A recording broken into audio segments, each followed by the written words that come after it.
Hello, everyone, and welcome to OGTV Books, where I add value to your life through books. Today, I'm going to be discussing a book called Pachinko by Jin Lee. Now, this is one of my favorite books of all times, and you will see why was so interesting and educative and realistic too.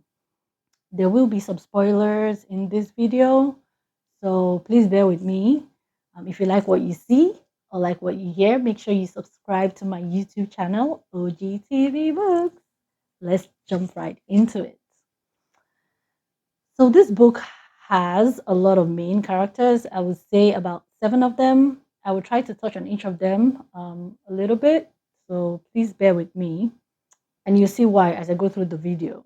So, the main character of this book is called Sunja, and this book discusses Sunja as she immigrates from Korea to Japan during colonial times, which transcends towards World War II, the Korean War, um, like I said, 4 generations. So it starts with Sunja as a teenager who is the daughter of a fisherman and his wife who owned a boarding school. So they were not rich, they were not too poor, but they just survived pretty much. They knew how to survive. Then Sunja comes across this guy called Hansu, twice her age, very handsome. He had a family back in Japan, but also did business in Korea. So Hansu ends up saving her from these Japanese boys, who were trying to like bully her and rape her. By saving her, he becomes her friend, stroke like a brother to her. But as time goes on, Hansu starts to, I guess, they start to develop feelings for each other. And Hansu and Sunja end up sleeping together, and Sunja becomes pregnant. Sunja, being naive, never thought Hansu would be married or seeing someone else.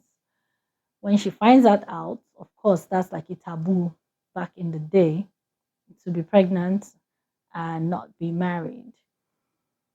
So, with that being said, that's the first issue that developed. She couldn't marry Hansu, based on customs and traditions.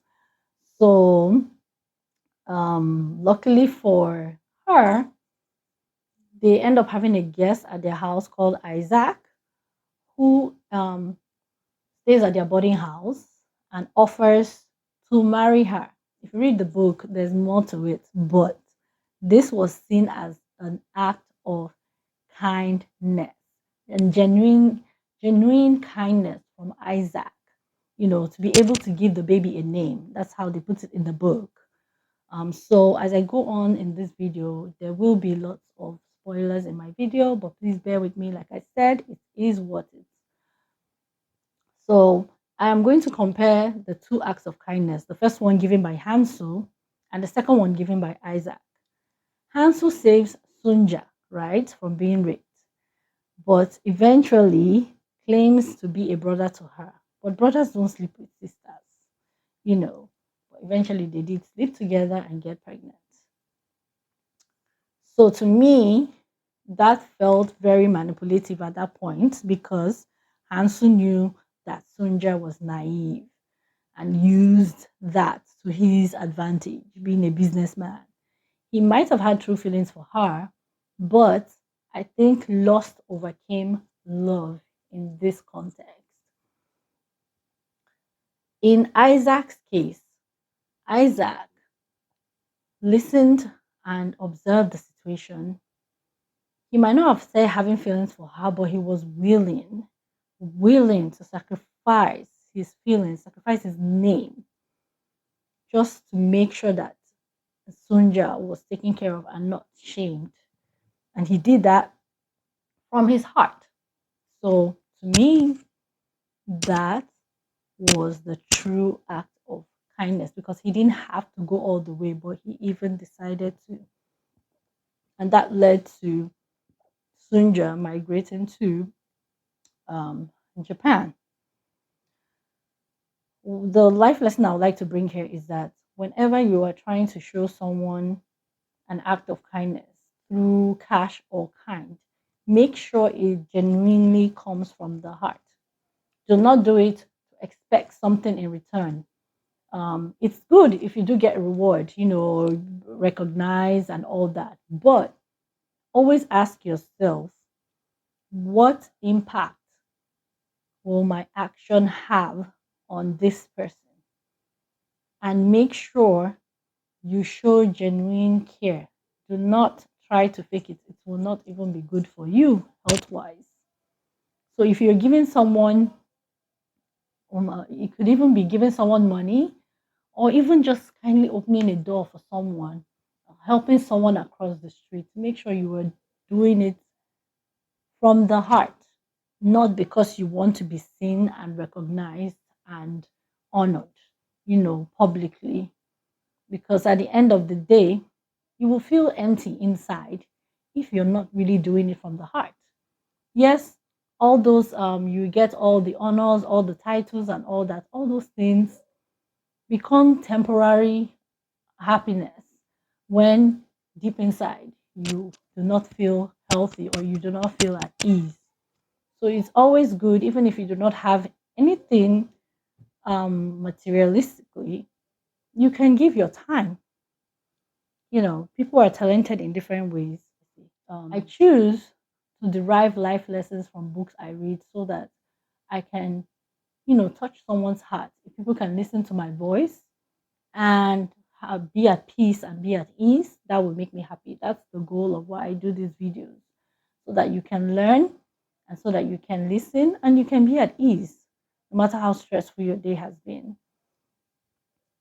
So in this in so that's Isaac, and then Hansu, in his case, to me, was kind of a manipulative act of kindness at that point because I felt him being mature. He knew what was going on, he knew what will happen, but he still decided to act that way. He had a choice to say, no, I don't want to sleep with you, or hey, this is what it is. I am married, I cannot divorce. I will have to wait till either my wife dies or I stop working for her father, because he did work for her father, who was very powerful. In those days, they were known as Yakuza, um, kind of like mafia, Japanese mafia, and stuff like that. So that's that. Life lesson here is just, if you are showing any form of kindness, make sure you do it from the heart and make sure you mean it for your own sanity as well. The second life lesson I'll be discussing is honor your parents or your guardians or whoever raised you. Sunja moved to Japan, ended up having a boy, which Hansu was the dad. His name was Noah. She ended up having a second boy called Mosazu, of which Isaac was the father, but he fathered both sons as his own. And she really, if you read the book, went through a lot to keep her family together and survive, because at some point, Isaac, who married her, got arrested for acting, for being a Christian, not bound to the emperor. So, as he was in prison, I mean, her family had to survive. So she and her sister-in-law hustled. And when I mean hustled, if you read the book, from selling kimchi in an open air market to making candy throughout the night, just working any form of work she could do to just keep her family alive, to make sure the kids go to school. Like, she really sacrificed herself physically, mentally, emotionally. I'm telling you, every single dime she saved just for the kids. And that took a toll on her as she aged, but she did live very long. So, my message to you guys, including myself, is anytime you're upset with your parents, just try and think of one thing you remember them doing for you.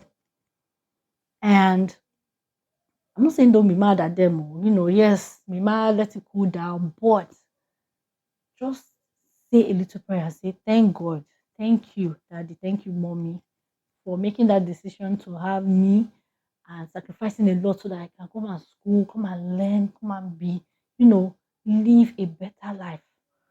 Just have that simmer into you like that anytime you're upset with them, because I'm telling you, the sacrifices, I can speak for myself, that my parents made to be able for me and my siblings to come here and study.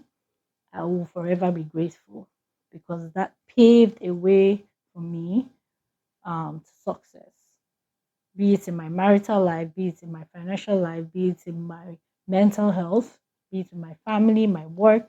I'm very grateful to them.